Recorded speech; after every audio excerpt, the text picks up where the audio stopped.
أعوذ بالله السميع العليم من شر الشيطان الرجيم. بسم الله الرحمن الرحيم. الحمد لله رب العالمين. الحمد لله رب العالمين والصلاة والسلام على رسول الله. اسرح لي صدري ويسر لي أمري واحلل عقدة من لساني يفقه قولي. ginnaaw ba ñu sante yàlla julli ci Abu Basar di Seydina Muhammad sallallahu alayhi wa sallam mi xalifa waxoon ne moo tax ñu amal aljanna ak safara amal nit ak jinne ne lawlaahu ma kaana min jinnin wala basharin wala jinaanin wala naarin li ahwaali di sëlmal ci ay sahabaam ñoom ñi nga xam ne bu diina lislaam tollee fii tey ñoom la ñoo jël seen deret suuxatalee ko diina lislaam xalifa ne asuudu arbin nahaari ruhbaanu bardil layaali di leen nuyu lislaam bi ñu miin mooy assalaamu aleykum wa rahmatullahi taala wa barakaatu. yéen ñi nga xam ne yéen a ñuy seetaan ci réew mi ak it ci bitim réew ci site bu am solo bi di Sagal TV bu xalifatul xaaji Mouhamed Niass radiyallahu anhu nga xam ne maam xalifa rek moo ñu tax a jóg liggéeyal ko kii ànd ak yéen nag chaque jour rek ci programme bi mooy soldaaru xalifatul xaaji Mouhamed Niass radiyallahu anhu liggéeyal maam xalifa nag nee naa leen moo ñu tax a jóg boo ne soldaar macha allah nga xam ne fa tabarakallahu day nekk koo xam ne kuy xare lay doon waaye ki nga xam ne moom la ñuy roy fa tabarakallahu nekk suñu sëriñ di xalifatul xaaji Mouhamed Niass radiyallahu anhu léppam da koo liggéeyal yonent yàlla Muhammad sallallahu alayhi wa sallam waaye léppam da koo liggéeyal Seydi Ahmad Tidiane waaye ki nga xam ne day liggéeyal maam xalifa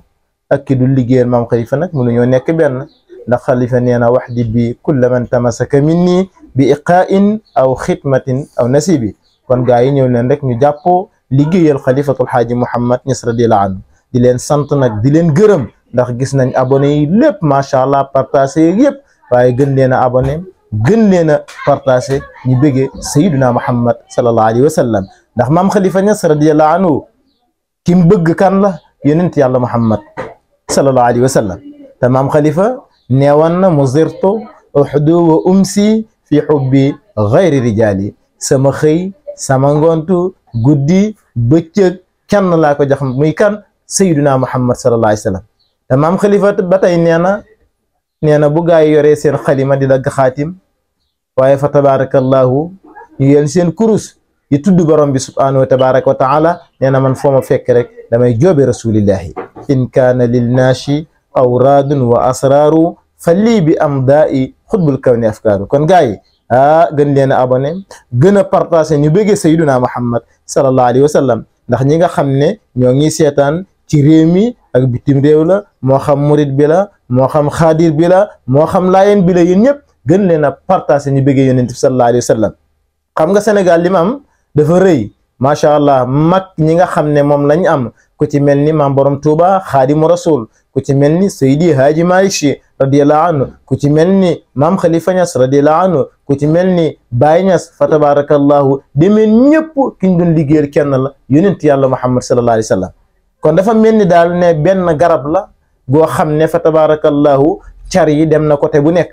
waaye li nga xam ne moo nekk ci suuf ren ba mooy kan sayyiduna Muhammad sallallahu alayhi wa sallam ndax maam borom Touba tey fa tabarakallahu di ndokkeel ñi nga xam ne macha allah ay murit lañ tënku ci maam borom Touba xaadimu rasul ci weer wu am solo wii di weeru safar fa tabarakallah nga xam ne tey la ñetteelu fanu safar te ci weeru safar wi ci la gàddaay dem pour liggéeyal yonent yàlla Muhammad sallallahu alayhi wa sallam bi weer wi amee fukki fan ak juróom-ñett ndax maam borom Touba moo bind ne xarajtu yawmal sabti saa min al asar ñu ne ko looy def mu ne li xidmatil muxtaari fi sahril safar nee na génn naa bisu samedi ci fukkeelu fan ak juróom-ñett ñu ne ko looy def mu ne liggéeyal sayyiduna Muhammad sallallahu alayhi wa sallam kon macha allah di leen ci ndokkeel fa tabarakallahu waaye tamit ci weer wi fa tabarakallahu Seydi Ahmad Tidiane borom maqamatul xatmiya bil qaa'i borom maqamatul kadmiya bil kaafi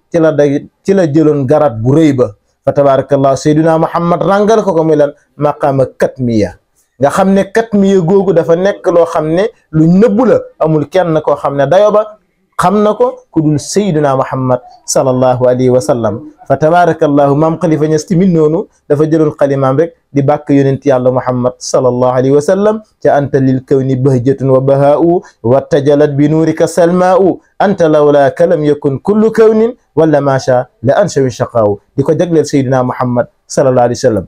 waaye Seydi Aji Malik Si radiyallahu anhu tamit noonu dafa jëloon xalimaam di ci bàkk yonent yàlla Muhammad sallallahu alayhi wa sallam ba nee na at ma mbégte la ci at mi mu juddu weer wa mbégte la bis bi mu juddu tamit Seydina Muhammad mbégte la sururun fi sururi wa iidun duna ahyaadil uyuni. kon gars yi ñu ngi leen di bégee di leen ndokkeel bu baax a baax bu ko defee nag ngeen préparé émission yi nga xam ne fa tabarakallahu mooy dox fii ci Sagal TV. xam naa ne nag namoon ngeen ñu lool waaye ñoo leen raw waaye gëj a diggante bi gëj a gise bi yëpp ñoo ngi koy jéggalu baax ci am ci ay yiite yoo xam ne moom lañ ne woon rek pour bëgg site bi gën a jëm ci kanam programme yoo xam ne yu am solo la macha allah jotaayu xam-xam dafiy am fa tabarakallahu waxtaanee maam Khalifa dafiy am macha allah ak thème yoo xam ne tamit thème yu am solo la thème yi actualité fa tabarakallahu ba tey tamit dañ leen di déglu yéen ñi nga xam ne yéenay seetaan. bu ngeen bëggee thème bu ngeen bëgg ñu waxtaan ko rek def leen ko ci commentaire yi bu ko defee ñu indi ci ay yaatal ay soxna yoo xam ne fa tabarakallahu ay borom xam-xam lañ macha allah ak yeneen yoo xam ne dana génn fii ci site bii di Sagal TV bu xalifatul xaaji Mouhamed Niass radiyallahu anhu. waaye am na jotaay boo xam ne tamit ëttu kër diine yi lay doon ngeen bàyyi ko xel bu baax am na jotaay boo xam ne tamit jotaayu sikkar lay doon fa tabarakallahu. kon gën a abonné gën a partagé ñu bëgg Seydina Muhammad wa salaamu aleykum wa rahmatullahi taala wa barakaatu.